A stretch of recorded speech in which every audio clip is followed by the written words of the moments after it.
ముఖ్యమంత్రి జగన్మోహన్ రెడ్డి తనకు Kakinada rural assembly ticket ఇవ్వకపోతే ఇండిపెండెంట్ గా అయిన రూరల్ నియోజకవర్గం నుండి పోటీ చేసేందుకు సిద్ధమని పితాని అన్నవరం చారిటబుల్ ట్రస్ట్ అధినేత డాక్టర్ పితాని అన్నవరం వెల్లడించారు. ఈ సందర్భంగా ఏర్పాటు చేసిన మీడియా సమావేశంలో ఆయన మాట్లాడుతూ కాకినాడ రూరల్ నియోజకవర్గంలో రమ్య హాస్పిటల్ మరియు doctor Pitani Annavaram charitable trust ఆధ్వర్యంలో ఇప్పటికే పలు సేవా కార్యక్రమాలు నిర్వహిస్తున్నట్లు తెలిపారు. వైసీపీ పార్టీ స్థాపించిన నాటి నుండి నేటి వరకు పార్టీ అభివృద్ధికి పూర్తి స్థాయిలో కష్టపడ్డానని, గత ఎన్నికల్లో సీట్ ఇస్తానని చెప్పి చివర్లో కొన్ని సమీకరణాల దృష్ట్యా తనకు సీట్ కేటాయించలేదని అన్నారు. ఈసారి ఖచ్చితంగా బీసీ కోటాలో కాకినాడ రూరల్ నియోజకవర్గానికి తనకు సీటు కేటాయిస్తారనే నమ్మకంతో ఇప్పటి వరకు ఉన్నానని, అయితే ఎన్నికలు సమీపిస్తుండటంతో తాను స్వతంత్ర అభ్యర్థిగా పోటీ చేసేందుకు నిర్ణయం తీసుకున్నట్లు వెల్లడించారు. అయితే రాష్ట్ర ముఖ్యమంత్రి వైసీపీ పార్టీ అధినేత వైఎస్ జగన్మోహన్ రెడ్డి ఆశీస్సులు తనకు ఉంటాయని ఆశాభావం వ్యక్తం చేశారు. ఇక్కడ సిట్టింగ్ ఎమ్మెల్యే కన్నబాబుకు సీట్ ఇస్తే ఓడిపోవడం తథ్యమని, అందుకే తాను స్వతంత్రంగా పోటీ చేస్తున్నానని తెలిపారు. తన నిర్ణయాన్ని కాకినాడ రూరల్ ప్రజలు ఆమోదిస్తారని, ఖచ్చితంగా తనకు మద్దతుగా నిలుస్తారని ధీమా వ్యక్తం చేశారు. నిన్న మొన్నటి వరకు తనకు వైసీపీ పార్టీ సీట్ ఇస్తుందని ప్రచారం చేసుకున్న పితాని నేడు స్వతంత్రంగా పోటీ చేస్తానని ప్రకటించడంపై అధిష్టానం ఎలా స్పందిస్తుందో వేచి చూడాలి. మరి అంటే జగన్మోహన్ రెడ్డి గారు పార్టీ పెట్టిన దగ్గర నుంచి కూడా జగన్మోహన్ రెడ్డి గారితోనే నడిచాము. ఆ ఆశయాలను మేము పుణికిపుచ్చుకొని ఆయనలాగా ఈ సమాజంలో ఏ అయితే వ్యవస్థలు ఉన్నాయో ఆ వ్యవస్థలు ప్రభావితం, అంటే సమాజంలో ఉన్నటువంటి పేద వర్గాలను ఇంకా అట్టడుగు తోసేసే ఈ వ్యవస్థలు ఏవైతే ఉన్నాయో ఆ వ్యవస్థలన్నింటి మీద కూడా శ్రీ వైఎస్ జగన్మోహన్ రెడ్డి గారు పోరాటం చేసి ఈ రోజున మరి ముఖ్యమంత్రి స్థానం అధిష్ఠించారు. ఆ ముఖ్యమంత్రి అవడానికి ఆయన ఎన్నో కష్టాలు పడ్డారు. అవన్నీ చూసి మేము కూడా ప్రస్తుతం నా సామాజిక వర్గాలు చాలా ఇబ్బంది పడుతూ ఉన్నారు. అంటే మేము చూసిన ప్రకారం కాకినాడ చాలా ఇబ్బంది పడుతూ ఉన్నారు. సో వాళ్ళ కష్టాలని తీర్చాలనే ఉద్దేశంతో మేము ఈ పోరాటాన్ని నిర్మించి ఎదురు తీసుకెళ్తూ ఉన్నాము.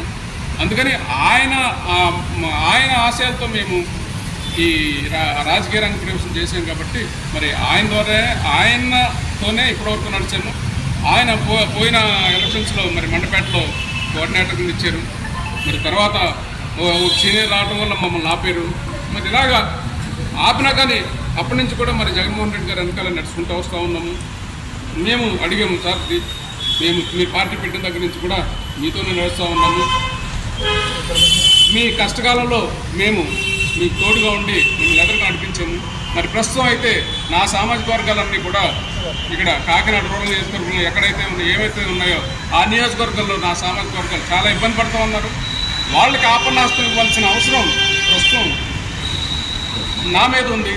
సో నేను చదువుకున్నాను, అన్ని విధాలుగా అర్హుణ్ణి. ఇంకోటి ఏంటంటే నేను చెప్పడం కాదు, మీ అందరికీ తెలిసే ఉంటుంది.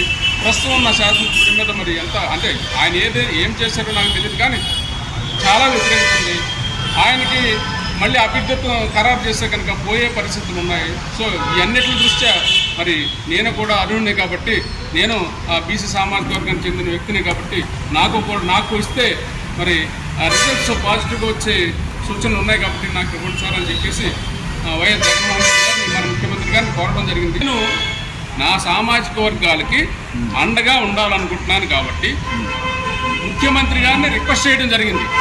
పిఠాపురం గ్రామస్తులు అరుణ్ కుమారి తన తల్లి జి సుందరమ్మ వర్ధంతి సందర్భంగా association of alliance clubs party helping hands ఆధ్వర్యంలో పేద వృద్ధురాలకు నెలకు సరిపడా నిత్యావసర సరుకులు అందించారు. కాకినాడలో నూకాలమ్మ మన్యంలో ఉంటున్న పాపాయమ్మ అనే ఒంటరి వృద్ధురాలికి నెలకు సరిపడా రేషన్ ఇవ్వడం జరిగింది. ఈ కార్యక్రమంలో president Alai Y Kiran Kumar, PRO Alai Sundari, district cabinet treasurer Satish తదితరులు పాల్గొన్నారు. అందరికీ నమస్కారం. ఈరోజు మనం నూకాలమ్మ మాన్యంలో ఉన్న పాపయ్యమ్మ అనే వృద్ధురాలికి ఏ ఆదరణ లేదని తెలిసి, ఆవిడకి అవయవాలు కూడా ఏమీ పనిచేయట్లేదని తెలిసి, ఆవిడకి నెలసరి తినడానికి ఇబ్బందిగా ఉందని తెలిసి కిరణ్ కుమార్ గారు సోదరి అయిన అరుణ్ కుమార్ గారి వాళ్ళ అమ్మగారి వర్ధంతి సందర్భంగా వాళ్ళ అమ్మగారి జ్ఞాపకార్థం అరుణ్ కుమార్ గారు ఈ 2 నెలలకు సరిపడా గ్రాసరీస్ ఇవ్వడం జరిగింది. అరుణ్ కుమార్ గారు మీ అమ్మగారు ఎక్కడున్నా ఆవిడ ఆత్మకు శాంతి కలగాలని మేము అందరం మనస్ఫూర్తిగా కోరుకుంటున్నాం. వార్తలోని ముఖ్యాంశాలు మరోసారి.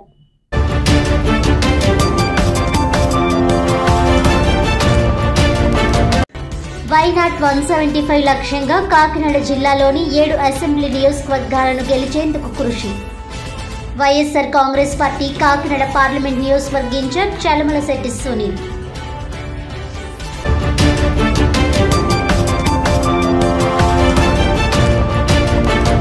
పిఠాపురం మండలం నవకండ్రవాడ గ్రామ పంచాయతీ కార్యదర్శి శ్రీనివాసరెడ్డిపై చర్యలు తీసుకోవాలి. జిల్లా పంచాయతీ అధికారిని కలిసి ఫిర్యాదు చేసిన గ్రామ సర్పంచ్ బల్లా రజనీవాణి.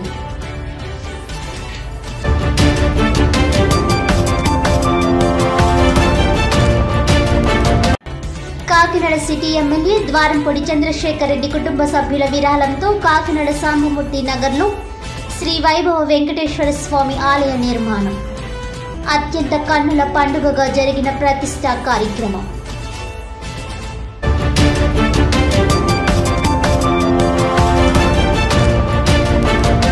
ఈనాటి వార్తలు ఇంతటితో సమాప్తం. తిరిగి వచ్చే బులెటిన్లో మళ్ళీ కలుద్దాం. అంతవరకు సెలవు. నమస్కారం.